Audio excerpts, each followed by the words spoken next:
आज चौथे दिन का सफ़र था। आज मैं ब्रह्मा बुग्याल पहुंच गया था। 1500 फीट की ऊंचाई तो वैसे ही पार कर ली होगी। यहाँ के ऐसे लग रहा था मानो अपने ही गांव लौट आया हूँ। फाइनली हम पहुंच चुके हैं ब्रह्मा और काफ़ी हंसी मजाक होने वाली आज। देखो भाई, वो पूरा पहाड़ चढ़ के यहाँ से पूरा बिल्कुल नीचे से इतने ऊपर भाई साहब। First ever track, the longest track I have done.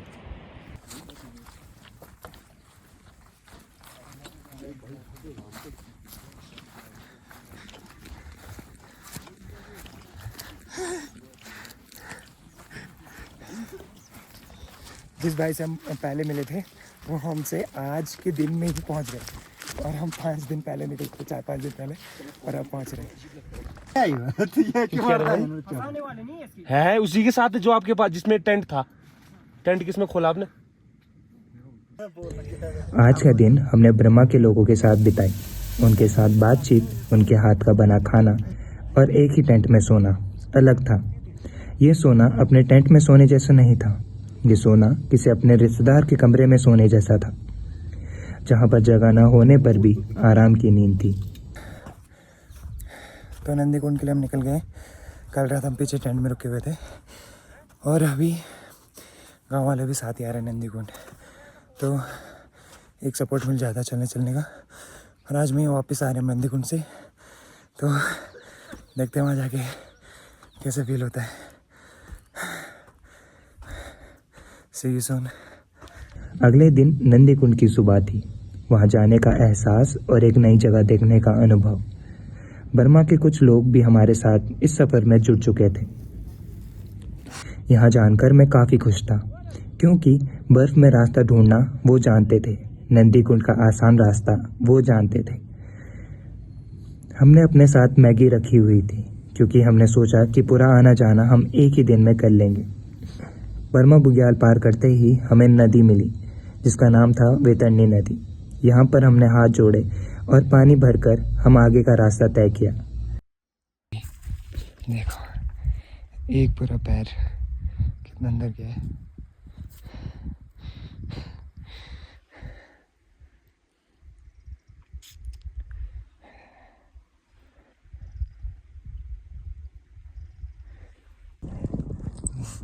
Glacier का पानी पी रहा हूँ भाई फर्स्ट टाइम। और लेट्स सी भाई, चिल तो बहुत है भाई।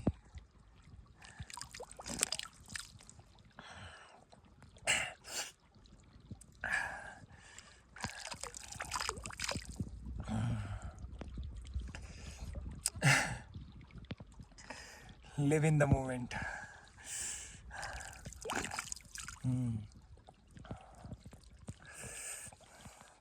हाँ, बर्फ देख रहे हो पीछे, कुत्ता भी खड़ा है। चिल्ड मोमेंट भाई। अभी और ऊपर जाना है, लगभग इसी बर्फ के बीच में कहीं पे मंदिर है और कुंड है, एक कुंड है नंदी कुंड, वहाँ जा रहे हैं। Let's see.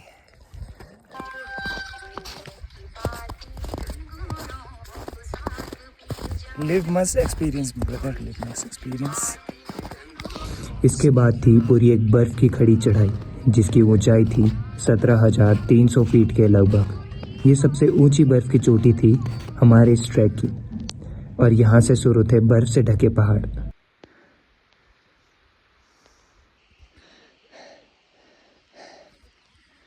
बर्फ के पहाड़ के बीच में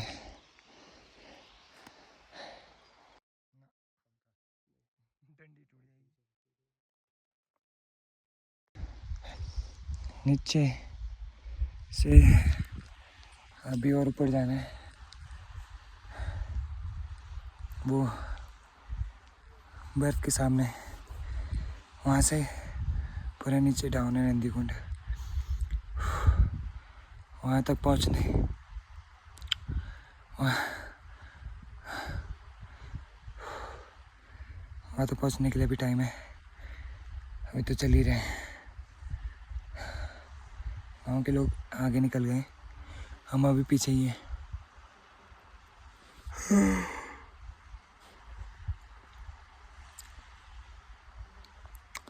फटीग बहुत ज़्यादा है। 10 कदम चलने में ही थोड़ी सांस रुक रही है और तो गाइस हो रही बीच में वैतरणी नदी, बीच में यस वो जो बीच में पानी सा है वो है वैतरणी नदी। और यहाँ से शुरू हो गई है नंदी कुंड का रास्ता। देखो पूरी बर्फ ही बर्फ है, बर्फ ही बर्फ। अभी आगे चलूँगा फिर देखते हैं कैसा महसूस होता है। हाँ आँखें तो पूरी पूरी बंद हो रही है, अब सांस भी कम है। मिलते हैं बाद में। भाई मैं बर्फ में हूँ, बर्फ में। जय हो जय हो जय हो। ऐसा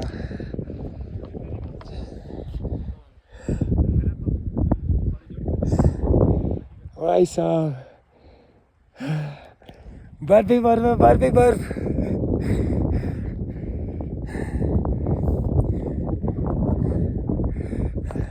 मैं उत्तराखंड के इस रूप को पहले बार देख रहा था। यहाँ आते ही मैं बच्चा सा बन गया। बर्फ में दौड़ता, कूदता, उछलता, इधर उधर लेटता। खुशी का ठिकाना नहीं था।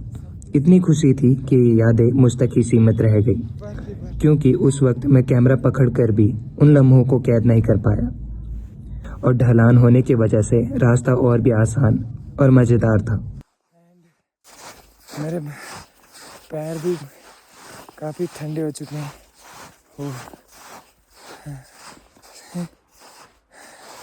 हमारे साथ जो डॉगी चला था वो भी साथ चल रहा है। वो ऊपर जहाँ पे बादल है वो पूरी ढलान पार करके बर्फ़ की यहाँ पहुँच चुके हैं। और ये है वो नदी, नंदी कुंड वाली, जिसकी गहराई अभी तक किसी को नहीं पता और कोई नाप भी नहीं पाया इसकी गहराई को। देखो ये रहा पूरा नंदी कुंड, जो फिलहाल के लिए बर्फ की चादर ओढ़े लिए था। यहाँ पहुंचकर ही मन थोड़ा भावुक सा हो पड़ा। अक्सर ऐसी जगहों में मन की करुणा निकल ही जाती है। चाहे तुम इसे विज्ञान से जोड़ो या भगवान से, दोनों का अर्थ एक ही मिलेगा।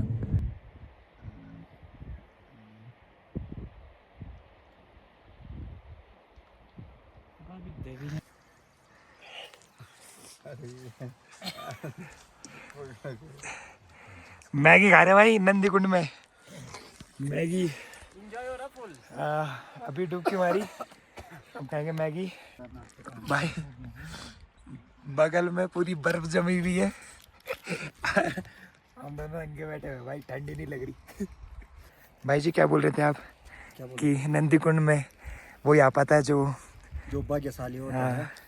और जैसे तारीफ कितनी बार करवाएगा आप देख ही रहे हैं, जैसे किन्नी ग्लेशियर को पार करने के बाद आता है। खुद में हम तो यहाँ कई सालों से हैं, तो हमें अभी जो है कि दूसरा राउंड है। अच्छा मतलब 25-30 सालों में, मतलब 28-29 साल तो मेरे को हो गई है, तो दूसरा राउंड है। तो इतना भी वो नहीं है कि मतलब कि भाग्यशाली आदमी जो है कि यहाँ पहुँच पाते हैं। तो आपने भी देख लिया होगा किस तरह से आप चढ़े, किस तरह से आपने बर्फ़ को पार किया, किस तरह से फिसले, फिर बाल बचे, आपने देख लिया होगा। और आगे भी आप जो है दर्शकों को वीडियो के माध्यम से दिखा देना। और आप कितने बार आए हो यहाँ पे? मैं 2 बार मैं भी आ गया। जैसे ये तो मेरे से बड़े हैं, तो ये तो पहली बार आ रही है। अच्छा ठीक है, आप भी पहली बार? पहली बार। एक खत लिख रहा हूँ एक जगह के लिए, अपने को जहाँ अब महसूस कर पा रहा हूँ उस जगह के लिए। वो कुछ दिन अब भी आंख बंद करने में तस्वीर से दिख जाते हैं। इस ट्रैक में सब कुछ नया था जो मैंने आज तक नहीं देखा था। बर्फ से जमी झील, बर्फ से ढके पहाड़, वो खड़ी चढ़ाई, वहाँ के लोग, सब कुछ नए रिश्ते सा था। अपना पराया इसमें कुछ भी नहीं था। जो था वो सब एक नए जैसा था, नए रिश्ते सा था। नए रिश्ते से उम्मीद बहुत रहती है, जैसे मुझे नंदी कुंड से थी। पर सवाल ये है कि उस जगह को भी उम्मीद रही होगी क्या? उस जगह को भी मेरे आने की भनक होगी? शायद रही होगी। अगर नहीं होती तो बारिश का रुकना थमता नहीं, सूरज का हर दिन समय से निकलना नहीं होता, खाली पेट इतना चल नहीं पाता और बर्फ़ में जितनी बर्फ़ जमी है उससे ज़्यादा बर्फ़ होती। कुत्ता अपने मालिक को छोड़ के हमारे साथ नहीं आता, बर्फ़ में हमारे लिए नहीं रुकता, अपने पंजे के निशान उस बर्फ़ में नहीं छोड़ता ताकि रास्ता भटके ना। गांव वाले अगली सुबह नंदी कुंड के लिए हमारे साथ रवाना ना होते। शायद ऐसे तर्क देके ये सब साबित ना भी हो, अपना पराया सा वहाँ महसूस भी हो, पर एक जगह को मैं अलग नज़रिए से देख पाया। उस नज़रिए से खत लिख रहा हूँ, एक खत लिख रहा हूँ एक जगह के लिए, अपने को जहाँ अब महसूस कर पा रहा हूँ उस जगह के लिए। वो कुछ दिन अब भी आंख बंद करने में तस्वीर से दिख जाते हैं। नंदी कुंड होके आगे हम घर की तरफ प्रस्थान कर रहे हैं। 6 बजे तक तो कम से कम हमें पार करना ही होगा, नहीं तो हाउस से ये बर्फ़ थोड़ी गीली हो जाएगी तो इसमें चलना टफ हो जाएगा। फिर हमारे साथ के कुछ बंदे जो गांव वाले हैं वो आ गए और हम अभी चल ही रहे, तो आगे ना आगे कहीं ना पे वेट करेंगे ही। तो मिलते हैं। ब्रेथ टेकिंग व्यू है भाई, ब्रेथ टेकिंग व्यू भाई साहब, ब्रेथ टेकिंग व्यू।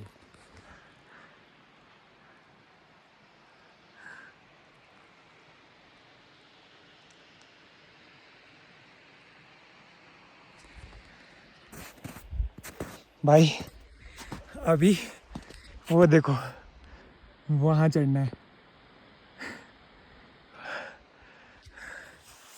भाई साहब।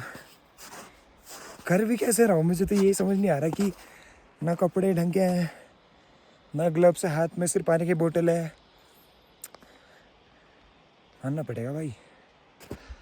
लुक एट दिस डॉग यार, वो बीच में बैठ के हमारा इंतज़ार कर रहा है कि हम आएंगे तो वो हमारे साथ चलेगा।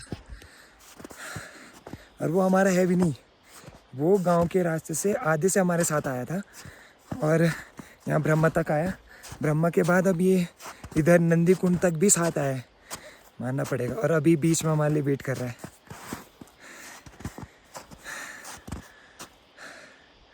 भाई साहब क्या ही है यार, प्योरेस्ट सोल जिसे बोलते हैं शायद, डोग डोगीश्वर भाई साहब।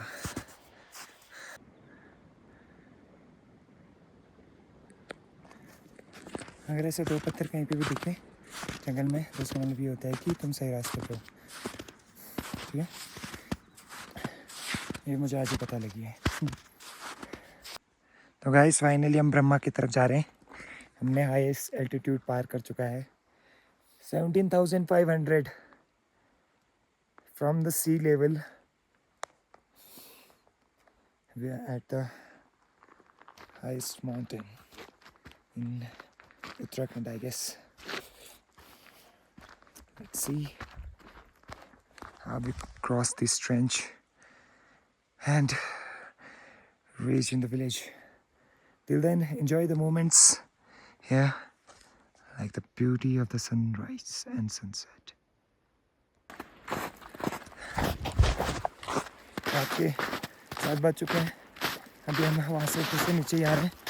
काफ़ी मुश्किल ट्रैक है गाइस, बर्फ ही बर्फ है, चलना थोड़ा मुश्किल है, बट फिर भी हम कोशिश कर रहे हैं कि उस बर्फ़ को जल्दी से जल्दी निपटा दें, क्योंकि अगर ठंड बढ़ेगी तो ये पूरी बर्फ़ ऐसी होगी फिसलने लायक, तो हम ना इसमें चल पाएंगे और पता नहीं कहाँ तक पहुँच पाएंगे। तो हम जल्दी से कवर करने की कोशिश कर रहे हैं as soon as possible. So see you soon in the tent if I make it. आखिर में हम जैसे तैसे ब्रह्मा बुग्याल पहुंच गए थे उस रात, और अगले दिन गलगोट के लिए रवाना भी हो गए थे। ट्रैक काफ़ी मंगलमय था और इस वीडियो के माध्यम से मैं उन सभी लोगों को और उन जीवों का धन्यवाद करना चाहूँगा जिनकी वजह से मैं ये ट्रैक कर पाया। मिलता हूँ अगली कहानी के साथ, तब तक अपना ख्याल रखिएगा।